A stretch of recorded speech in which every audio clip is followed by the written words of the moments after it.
Welcome students, I am Shamli Datta, assistant professor of Jamnika BEd college. जैसे कि मैं पिछले क्लासों में नाटक की विविध परंपरा नाट्य शैली पारंपरिक नाट्य शैली के बारे में चर्चा कर रही थी।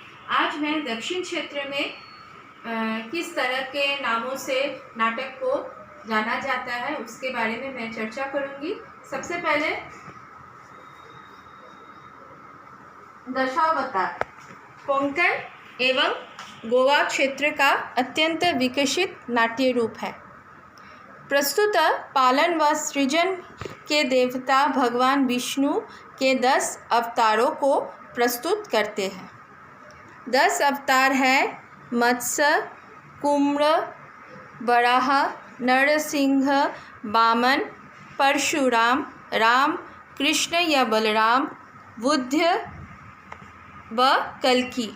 शैलीगत साज श्रृंगार से परे दशावतार का प्रदर्शन करने वाले लकड़ी व पेपर मेशी का मुखौटा बनता है। ये है केरल कोंकण क्षेत्र का नाटक प्रदर्शन रंगमंच पर किया जाता है, जिसका मेन उद्देश्य है इसको इस तरह से विभिन्न तरह के 10 अवतार को दिखाया जाता है, जिसका नाम मत्स्य, कुम्र, नरसिंह, वामन, परशुराम, राम, कृष्ण या बलराम, इस तरह से इसको इस नाटक को दर्शाया जाता है। उसको लकड़ी या पेपर के मुखौटे इस नाटक में ज़्यादा उपयोग किया जाता है।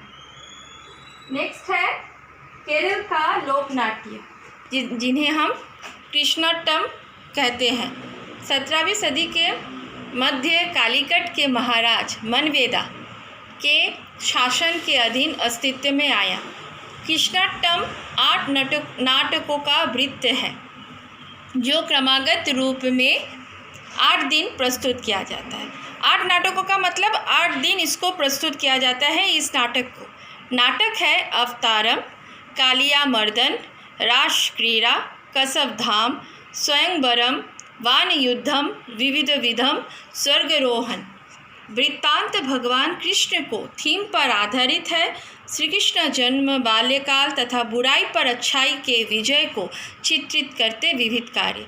यानी केरल की इस लोक नाट्य का नाम है कृष्णाट्टम, जिसमें 8 तरह के नाटकों को दर्शाया जाता है, जिसका नाम इस तरह का है अवतारम, कालियामर्दन, रासक्रीड़ा। यानी इस नाटक में ज़्यादातर भगवान कृष्ण के थीम पर आधारित होता है। उनके जन्म, उनके बाल्यकाल, उनके स्थितियों के बारे में यहाँ दर्शाया जाता है। बुराई पर अच्छाई की विजय को चित्रित किया जाता है। नेक्स्ट है केरल का दूसरा एक पारंपरिक लोक नाट्य है, जिसको मुडियाट्टू का उत्सव यानी वृश्चिकम नवंबर-दिसंबर में इसे मनाया जाता है।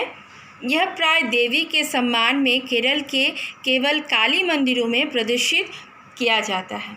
यह असुर दारिका पर देवी भद्रकाली की विजय को चित्रित करता है। गहरे साज श्रृंगार के आधार पर 7 चरित्रों का निरूपण होता है। शिव, नारद, दारिका, दानवेंदु, भद्रकाली, कूली, काडियम्बिंदर, नादिकेश्वर।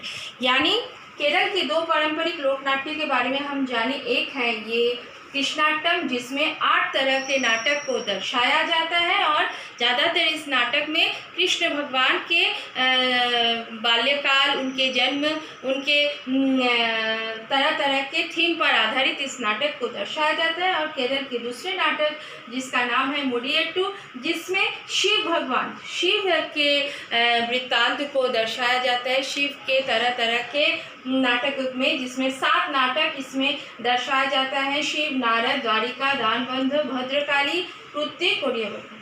अब है नेक्स्ट कुटियाट्टम। कुटियाट्टम भी दक्षिण क्षेत्र के केरल का भी पारंपरिक लोक नाट्य रूप है।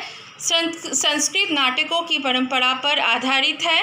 इसमें ये चरित्र होते हैं चाक्यार या अभिनेता, नाव्यर या वादक, नाग्यार या स्त्रीपात्र, सूत्रधार और विदूषक कुटियाट्टम के विशेष पात्र होते हैं। सिर्फ विदूषक को ही बोलने की स्वतंत्रता होती है। हस्त मुद्राओं तथा आँखों के संचलन पर बल देने के कारण यह नृत्य एवं नाट्य रूप विशिष्ट बन जाता है। यानी कुटियाट्टम का विशेषता यह है कि इसमें ज़्यादातर हस्त मुद्राओं और आँखों के संचालन से दर्शाया जाता है और इसमें वाद्य भी बजाया जाता है। नेक्स्ट है यक्षगान, जो कर्नाटक का महान प्रमुख नाट्य है। मुख्य लोकप्रिय कथानक जो महाभारत से लिए गए हैं इस प्रकार द्रौपदी स्वयंवरम, सुभद्रा विवाह, अभिमन्यु वध, कर्ण अर्जुन युद्ध तथा रामायण के कथानक है। वलकुश युद्ध, बलि सुग्रीव युद्ध और पंचवटी, यानी इस नाटक में रामायण को दर्शाया जाता है। और महाभारत के बहुत सारे नाटक को यानी द्रौपदी स्वयंवरम, सुभद्रा विवाह, अर्जुन युद्ध, इस तरह से इसको दर्शाया जाता है। और तमिलनाडु की पारंपरिक लोक नाट्य है तेरुकुत्तु। इसका शाब्दिक अर्थ होता है सड़क पर किया जाने वाला नाट्य। इसे सड़क पर किया जाता है इस नाटक को। यह मुख्यतः मारियम्मन और द्रौपदी अम्मा के वार्षिक मंदिर उत्सव के समय प्रस्तुत किया जाता है।